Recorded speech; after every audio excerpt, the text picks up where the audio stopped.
Hindi pa uso noon ang CCTV cam. Pero nang makuha si Tara Santicelis, comatose, binigyan niya ng kalunos-lunos na imahe ang street crime sa Pilipinas. So, we're moving on. We're trying to move on.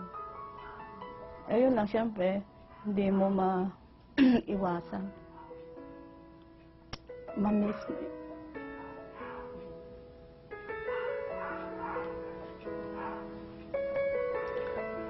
Andyan pa rin yung yung siyempre mabigat sa dibdib. Yung nangyari sa hold up na yun. Hanggang ngayon wala namang tumulong sa amin kung point sa suspect. It's not for us only, it's also for others na hindi naman magawa sana sa ibang pamilya na masira rin. But we're just thankful na she was with us for 10 months. Sakay na isang passenger jeep papuntang Cainta si Tara at ang kanyang kaibigan. Pauwi na sila galing sa pagdiriwang ng ika-23 kaarawan ni Tara. Actually, it's a short story na lang. May struggle sa hold-upper kasi inagaw yung bag na may laptop. Pero siyempre, being young, siyempre, mabigla ka sa bigla lang inagaw yung bag mo. Ang first impulse mo is to hold to it, di ba?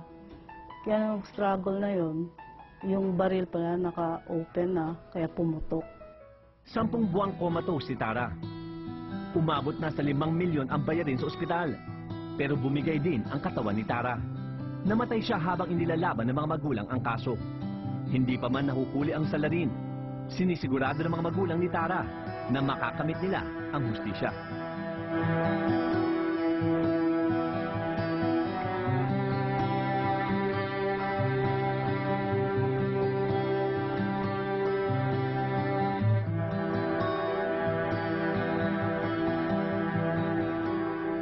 Susunod, 2 klase daw ang biktima. Yung isa, pagkatapos mabiktima, wala nang pakailam o pinababayaan na lang ang masamang karanasan.